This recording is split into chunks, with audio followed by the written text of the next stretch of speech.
You know what absolutely breaks my heart? Walking through my neighborhood every morning and seeing the stark difference between two of my elderly neighbors. There's Margaret, who's 78 years old, and she's out there tending to her garden at 6 a.m., sharp as a tack, chatting with everyone who passes by with this incredible energy that honestly puts people half her age to shame.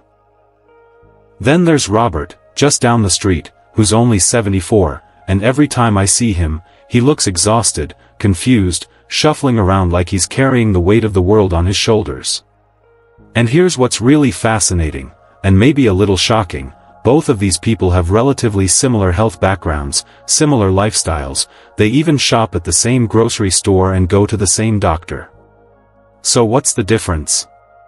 What's Margaret's secret that Robert is missing? Is it genetics? Is it medication? Is it diet? Well, after spending months researching this exact question and talking to sleep specialists, geriatricians, and interviewing dozens of vibrant seniors over 75, I discovered something that will probably surprise you. The answer isn't complicated supplements, it's not expensive treatments, and it's not some magical exercise routine. The secret is so simple that most people completely overlook it, and it has everything to do with one specific time of day that could literally determine whether you spend your golden years thriving or just surviving. Now, I need you to really hear what I'm about to say because this isn't just about feeling a little more rested in the morning. We're talking about something much deeper, much more important than that. When you're over 70, the timing of your sleep doesn't just affect how you feel when you wake up. It literally rewrites the script of your entire day, and ultimately, your entire remaining life. Think about it this way, every single night, your body is running a complex repair and maintenance program. It's cleaning out toxins from your brain, it's consolidating your memories, it's strengthening your immune system, it's regulating your hormones, and it's rebuilding your muscles and bones. But here's the thing that most people don't realize. This repair program runs on a very specific schedule, and if you're not aligned with that schedule, you're essentially asking your body to fix a car while the engine is still running. The consequences aren't just tiredness.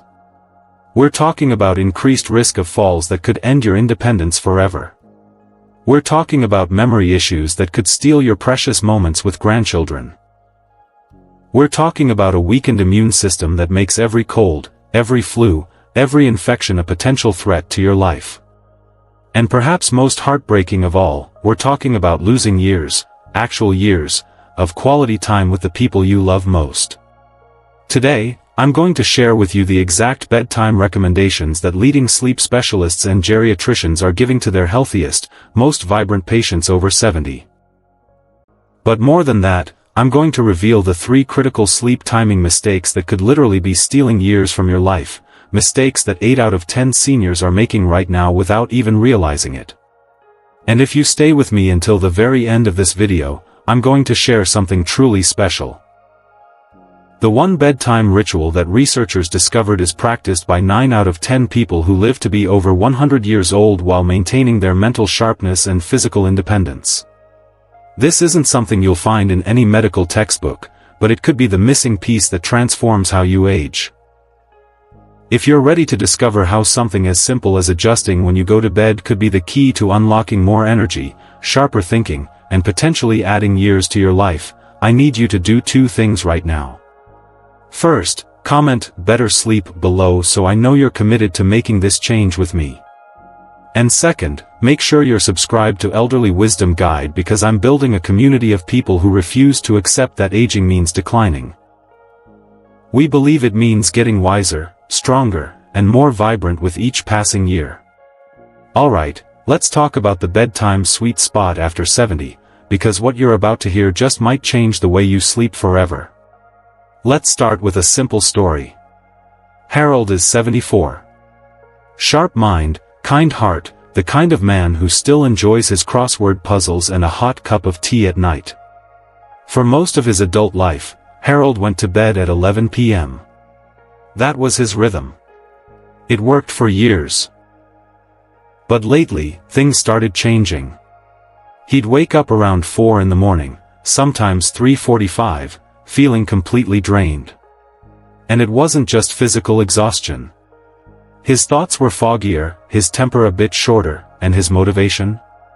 Practically gone. His daughter noticed. She thought maybe he was just getting older, slowing down, like everyone eventually does. But when Harold brought it up during a checkup, his doctor raised a different point. She asked him a simple question. "What time do you go to bed?" Now, at first, Harold didn't see how that mattered. But then she explained something that more of us need to hear. As we age, our circadian rhythm, our body's internal clock, actually shifts. In our younger years, we might naturally feel sleepy around 10 or 11 p.m. But after 70? That internal clock begins to wind down earlier. Somewhere between 8:30 and 9:30 p.m., the body begins to whisper, "It's time to rest." And when we ignore it, when we push past that natural sleep window, we risk more than just a rough morning. This shift is called advanced sleep phase syndrome. It's why so many older adults fall asleep during evening news, and then wake up at the crack of dawn, wondering why they still feel tired. But here's where it gets misunderstood. So many people, maybe even you, chalk it all up to just normal aging. Of course I'm tired. I'm 75. Everyone my age wakes up too early. It's just the way it is. But let me tell you something important. Poor sleep isn't inevitable with age. It's not something you're doomed to accept. More often than not, it's your routine, not your body, that's working against you. That late-night TV show? The evening coffee? That midnight snack or scrolling on your phone? They might be quietly stealing hours of restorative sleep from you. And it's not just about feeling tired. Sleep, especially at this stage of life, is foundational to your well-being. It affects memory. It influences your mood. It impacts your balance. Your immune system. Even your heart. So, what can you do? Start by becoming your own sleep detective. Take 1 week and pay close attention. What time are you going to bed? When are you waking up? How do you feel in the morning? Energized or drained? Because if you're constantly waking up tired, if you're dragging through your day, there's a good chance your sleep timing is out of sync with your body's needs. And here's the good news, this is one area of your health where small changes can lead to big, noticeable improvements. So, that brings us to the real question, when exactly should you go to bed after 70? Let's take a closer look at what sleep doctors are now recommending. So, what do the experts actually say? Well, here's where things get interesting. According to several recent sleep studies, seniors who consistently go to bed between 9 p.m. and 10:30 p.m. report the highest quality sleep. Not only do they sleep longer, but they also wake up feeling more refreshed, with clearer minds and more stable moods throughout the day. Take a moment and think about that. Just shifting your bedtime to fall in that window, even by half an hour, could improve how you feel when you wake up. Sharper memory. Less irritability. Even better balance and fewer nighttime wake-ups. Now, does that mean everyone over 70 should hit the pillow by 9 p.m. sharp? Not necessarily. Because we're all wired a bit differently. Some of us have always been early birds, others, more night owls. But here's the key, after 70, your melatonin, that natural sleep hormone, starts rising earlier in the evening. Usually around 8 to 9 p.m., your body begins to naturally say, let's slow down. This is your internal clock trying to guide you. And when we ignore that signal, when we push past it with late-night TV or scrolling on our phones, we miss the window where falling asleep would be easy and natural. Instead, we end up tossing and turning, wondering why sleep feels harder than it used to. And here's a common mistake I hear often. Some seniors proudly say, "Oh, I stay up late, keeps me young." But unfortunately, it doesn't work that way. Staying up past your body's natural cues doesn't keep you young. It actually confuses your system. Your body clock gets thrown off.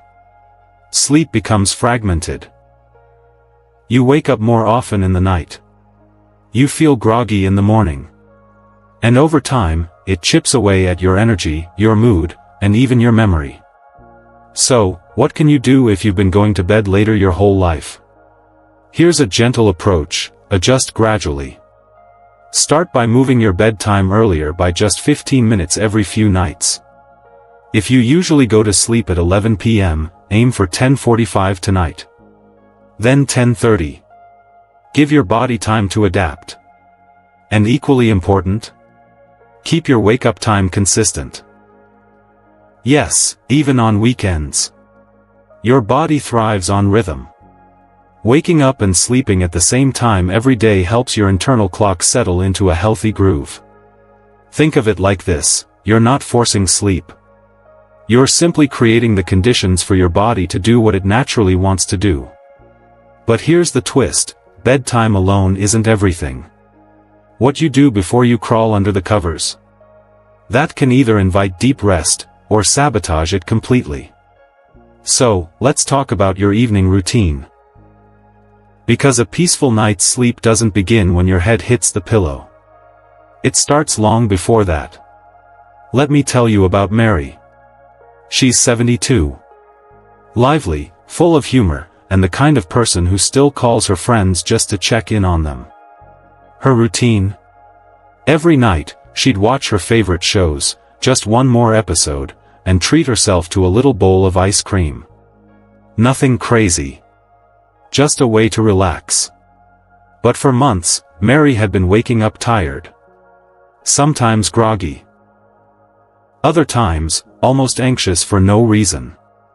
She'd blame it on age. On arthritis.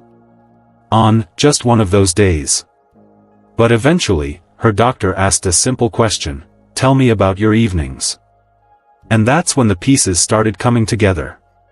Because here's the truth: what we do in those 2 hours before bed can make or break our sleep. Mary didn't realize that the glow from her television, what we call blue light, was quietly suppressing her melatonin. That same sleep hormone we talked about earlier? It needs darkness to rise. And screens, TVs, phones, tablets, tell your brain, stay awake. It's still daytime. So even when you're yawning, even when your body feels ready, your brain is being tricked into thinking it should stay alert. That's why, even after turning off the TV, many people toss and turn, unable to drift off. And those late-night snacks? Especially if they're sugary or heavy? They might feel comforting in the moment. But once you're asleep, your body is busy trying to digest instead of resting. This can lead to fragmented sleep, frequent wake-ups, restless dreaming, or that tired but not rested feeling in the morning. Now, here's where many get it wrong. They think, TV helps me relax. I can't fall asleep without it.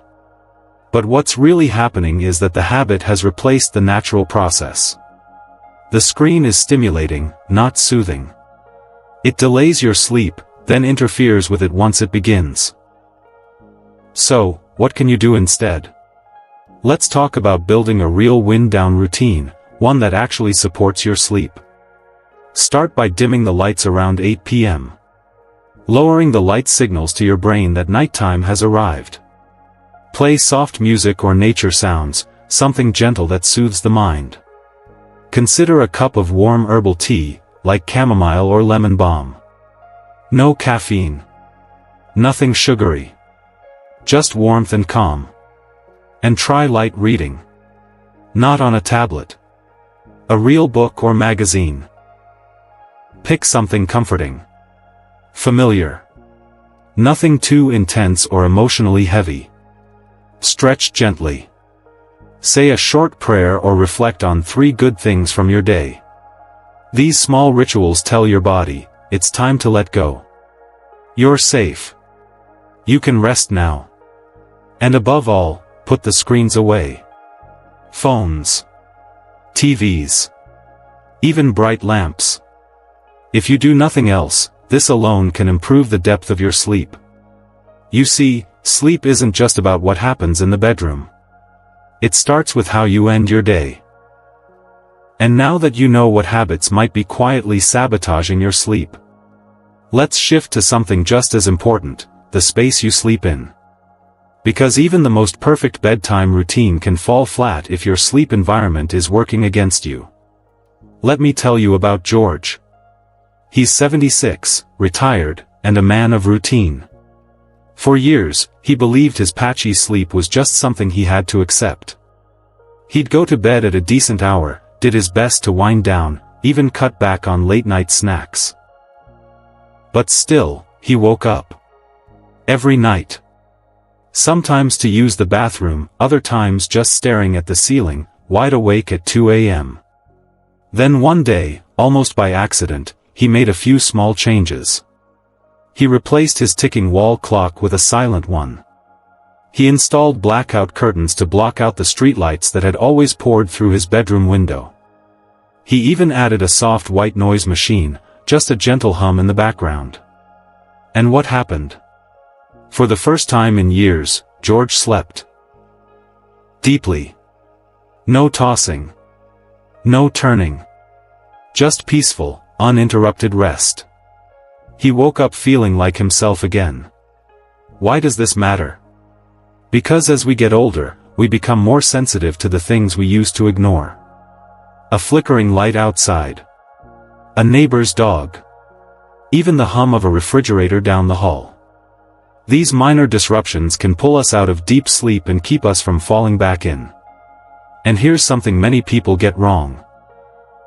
They assume they can make up for bad sleep with naps during the day. But here's the thing, daytime naps should be short, and never too late. If you nap after 3 p.m., it can throw off your sleep drive and confuse your body's natural rhythm. Think of it like snacking before dinner, it spoils your appetite for a full night's sleep. So, how do you build a sleep-friendly space? Let's keep it simple, darkness is your friend. Use blackout curtains or a sleep mask to block outside light. Even tiny amounts of light, from electronics, digital clocks, or hallway night lights, can signal your brain to stay alert. Quiet matters. If you live in a noisy area, try soft earplugs or a white noise machine. Even a ceiling fan can help by creating consistent, soothing background noise. Cool the room. Aim for a slightly cooler temperature, around 65 to 70 degrees Fahrenheit. Your body naturally lowers its temperature to fall asleep, and a cool room helps that happen faster. Bedding matters more than you think. Lightweight, breathable blankets. Soft sheets that don't trap heat. A good pillow that supports your neck without strain. These little comforts add up, especially when your body's more sensitive than it used to be. And finally, limit bedroom clutter. Your bedroom should feel peaceful, not busy. Too much stuff can create subtle anxiety and overstimulation, even if you're not fully aware of it. Think of your sleep space as a sanctuary. It's not just a room. It's your recovery chamber. Where your body restores. Where your mind resets. Where healing happens quietly, night after night. And yet, even with the perfect environment, even with the right bedtime, calming routine, and cozy setup, some people still find themselves struggling to sleep. So, what then? Let's talk about that. Because if you've done everything right and sleep still won't come, there may be something deeper going on, something worth looking into. Let's be honest. You can do everything right. You can change your bedtime. Turn off the TV. Cut back on snacks. Set up the coziest, quietest room you've ever slept in. And still find yourself lying there, staring at the ceiling. Night after night. Wondering, why can't I sleep? If this sounds familiar, you're not alone. Let's meet Evelyn. She's 78. Bright, active, always keeping her mind sharp with puzzles and books. She followed every piece of advice, routine, environment, diet. But the nights were still restless. She'd fall asleep, only to wake at 1 or 2 a.m. Sometimes sweating. Sometimes just wide awake for no reason. By morning, she'd feel like she hadn't slept at all. Eventually, Evelyn did something many people avoid. She talked to her doctor. And that conversation changed everything. Because what she thought was just aging turned out to be a sleep disorder. You see, sleep problems in seniors are far more common than most people realize. And even more concerning. They're underdiagnosed. Some struggle with insomnia, where your body is tired but your mind just won't turn off. Others may have sleep apnea, a condition where breathing is repeatedly interrupted during the night, often without you even knowing it. It leads to shallow sleep, morning headaches, and extreme fatigue during the day. And here's a surprising one: medication. Many prescriptions commonly taken after 70, for blood pressure, arthritis, depression, or heart issues, can quietly disrupt sleep. Even over-the-counter sleep aids can make things worse over time, leaving you groggy, confused, or at higher risk for falls. Then there's pain. Arthritis. Restless legs. Even frequent nighttime bathroom trips, often caused by bladder issues or prostate changes, can fragment your rest more than you realize. And yet, far too many people suffer in silence. Why? Because they believe things like, "It's just part of getting older. It's too late to change anything.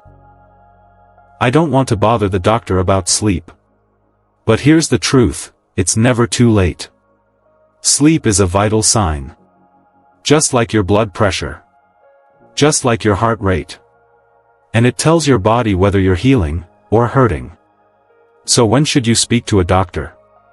If sleep problems last longer than 3 weeks. If they start interfering with your daily life, your energy, your memory, your mood. If you're nodding off during the day, losing interest in activities, or struggling with motivation. That's the time to ask. It's not about complaining. It's about protecting your health. Bring a sleep journal. Note your bedtime, wake time, and how you feel each morning. Write down what medications you take and when. The more information you share, the better your doctor can help. Because there is help. There are treatments. Sometimes it's a simple adjustment to your routine. Other times, it's a new approach to medication, therapy, or a sleep study to learn more. What matters is this: you don't have to settle for restless nights. And you're not too old to start sleeping better.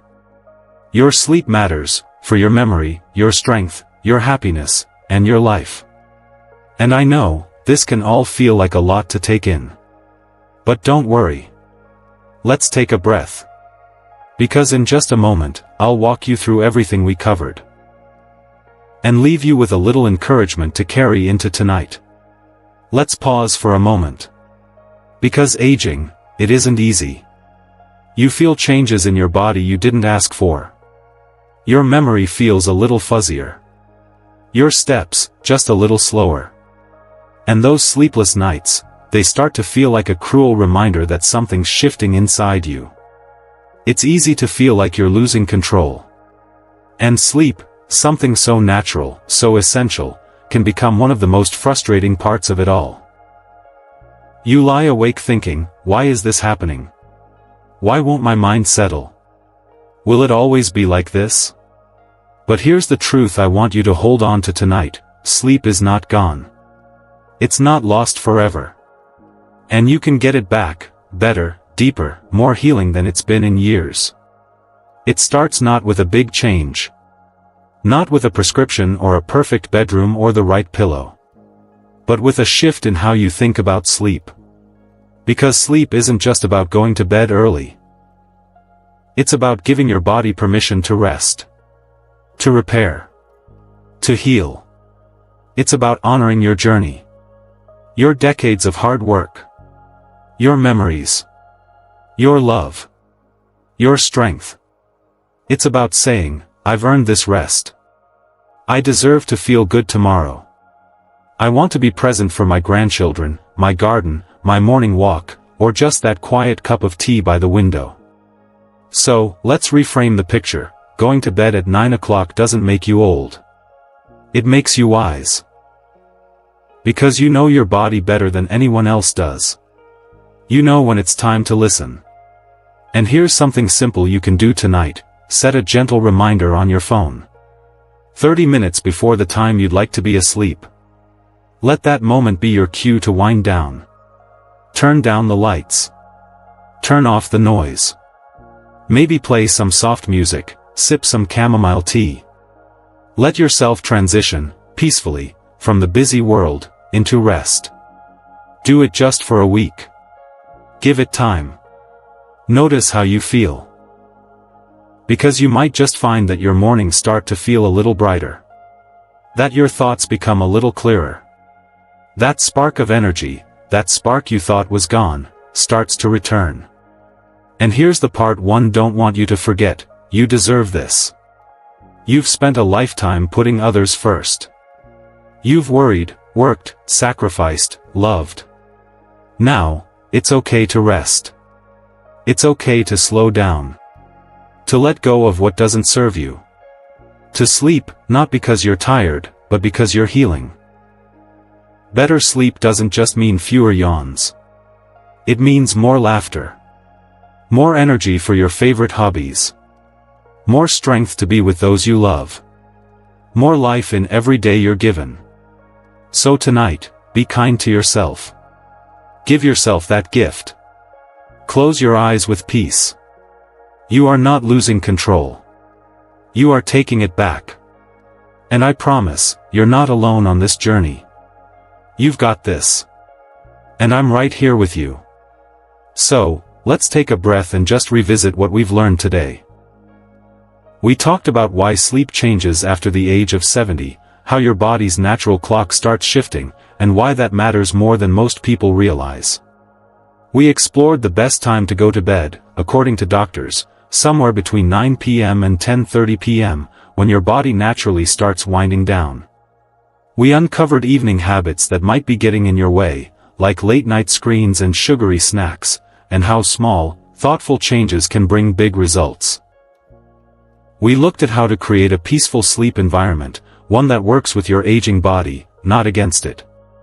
And we talked about when to seek help, because sometimes, no matter what you try, deeper issues might need a caring, professional hand. Here's what I want you to take away from all this: sleep struggles aren't just a normal part of aging. They're a signal. And you have so much more control than you think. A simple change in your bedtime. A quieter bedroom. A kinder wind-down routine. It all adds up. It can give you back your mornings. Your energy. Your peace of mind. So now, let's talk about you. What time do you usually go to bed? Have you found a sleep routine that really works well for you? Or, are you still trying to figure it out? I'd love to hear your story, really. Because your experience might help someone else watching this feel less alone. So go ahead and drop a comment below. Even if it's just a quick note: I try to sleep at 9:30, and it works for me. It matters. And if this video gave you something to think about, some hope, or a few tools to try, then subscribe to Elderly Wisdom Guide. We're building a community here. Of people who believe aging isn't about fading away, it's about getting smarter, wiser, and yes, even healthier, with time. We talk about sleep, nutrition, emotions, energy, memory, everything that helps you live these later years with clarity, dignity, and joy. So, if that speaks to you, we'd be honored to have you with us. Before you go, just know this: thank you. Thank you for spending part of your day with me. Thank you for choosing to care about yourself. Thank you for being someone who still believes in living well, no matter what age the calendar says. Stay rested. Stay hopeful. And as always, stay wise. We'll see you in the next video.